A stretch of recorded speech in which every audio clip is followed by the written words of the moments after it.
once more, dear readers of Appletel. I'm Kirk, Hiner, Editor-in-Chief. Joined by Krauss, Associate Editor. And we are here on day 3, the final day of Macworld, iWorld 2013. Before we talk about the show in general and what in particular we like, we wanted to give a shout out to a couple companies whose products we used, I would say, pretty regularly throughout the show. My first is this Zag Key Pro.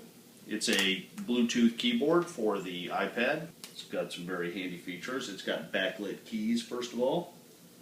I can't tell if that's showing up on the camera, but you can set that up. It's great for working, of course, in the dark or on an airplane and such. The beauty of it is it's got a handy slit right there, so you can just put the iPad right in it, work on it exactly like a laptop, and when you're done, magnetic smart cover functionality, so it just fits and basically looks like a closed laptop.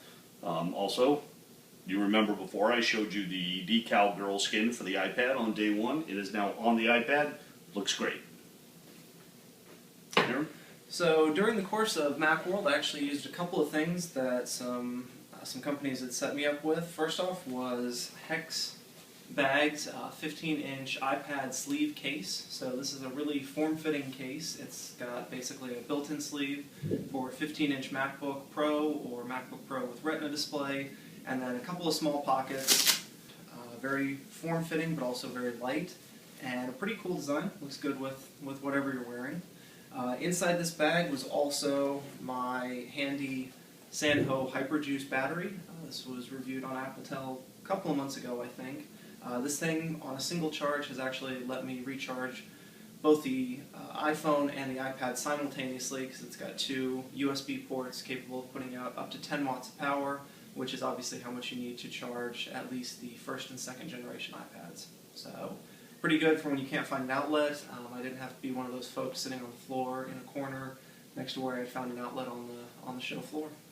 Now, I do want to talk about a product I saw today and I didn't even know existed until today. I walked past Belkin's booth many times. They had a soundproof booth. I didn't know what was in there. It's a device for the iPad called the Thunderstorm, which is a speaker unit. Basically what it is a speaker system that you slip it inside of it, and then down here are the speakers. There are 2 speakers. Did you say they're 4 watt? Or 4 watt speakers. 4 watt speakers. And it plugs into the docking port on your iPad and greatly enhances the sound. Right now a 30-pin device is available. They do have a Lightning prototype ready to go, but they're waiting to release it until they see what Apple's going to do with a potential new iPad, so that'll be out in the spring. The drawback is, right now, if you buy it for one iPad and Apple switches the form factor, it's not going to fit. So they've got their engineers working on that to see what they can do. But it's mainly for games and movies. You would be holding it like this. The speakers would be down here, coming right up at you, and the sound difference is absolutely incredible. It's kind of the equivalent of setting it up so you're working with a Bluetooth speaker system, but the speakers are right here where they need to be. They're not over here. You don't have a single speaker over here, right where you want them. And especially for playing games, the sound is great. A potential drawback is that you can't play it in portrait mode. The speakers are all going to be, you could, but they're all on one side, so it's not going to have the same effect. But that is the Belkin Thunderstorm speaker system. You can see that at Belkin.com. The 30-pin dock port version is available now. And one of the really cool things about especially using that Belkin case for games is the fact the speakers don't have a subwoofer, but they do port the audio around the back of the case and blast it out the side, so you're actually holding on to essentially the bass vents. So you get a lot of good rumble effects, a lot of good bass. You can actually feel it as you're holding it, so especially as you're playing games. They had a racing game set up. Every time the iPad got handed around the room, the car crashed, and you could really feel that as you were holding the iPad. So not only enhances the sound, but enhances the entire experience as well. Yep. One of my favorite apps that I found at the show this year is called Jam. It is an app that allows you to sing into your phone. After you're done singing, it matches a beat with it. It matches a style of music to it and creates the music behind it. It comes with 1 or 2 for free. Pop Rock, if you could see that, is available for free with it, and then you can buy more. As you sing and upload the songs to it, as more people listen to it, you get basically in-app bucks, which you can also use to unlock the additional song styles. So then basically you just sing into it, it creates the song around it and saves it, and then you can play it back. It even has auto-tune if you can't sing, and I'm going to use that copiously. and we're going to give this a shot. This will be the first time I've used it, so let's see how this goes.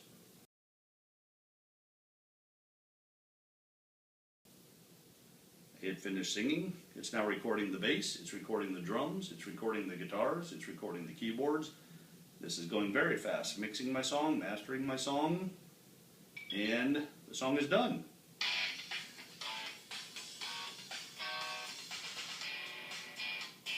Whatever I did, don't you take it like that, 'cause even Venus was a little bit fat.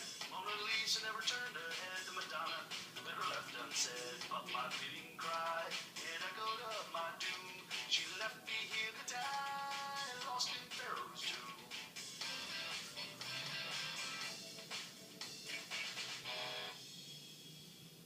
And that's it. It needs some work. The song, not the app. The app is great, but you can see how you could have a lot of fun with this. Anything you saw today?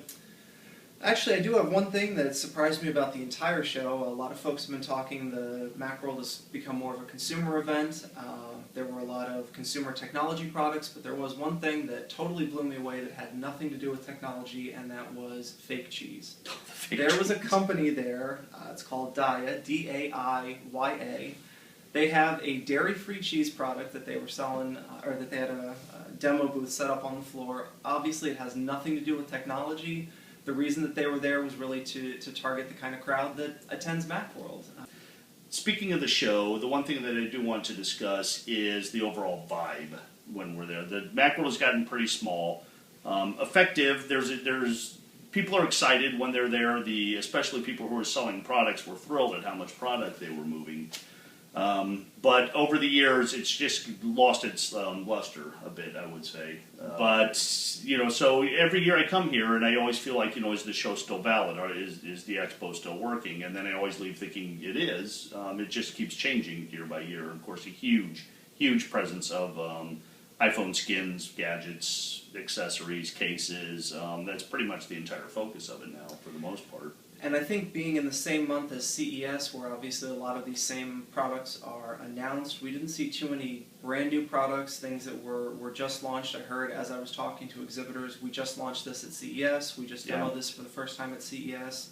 I think there's a pretty big focus on selling on the Expo floor. Yeah. So pretty much everybody has some kind of mobile payment, they're all set up to take credit cards. You see a lot of people walking around with shopping bags, and a lot of the booths have essentially a pretty big space dedicated to retail. Most everything that we saw was either on sale right there at the show or immediately available. So no, like brand new products that had just been launched, but a lot of stuff that you could buy and take with you immediately. Yeah. And a few of the exhibitors I did talk to have told me, offered without me even asking, that they have agreed to come back next year already. They've already signed up for the next booth, and I know IDG makes a big push on that for everybody.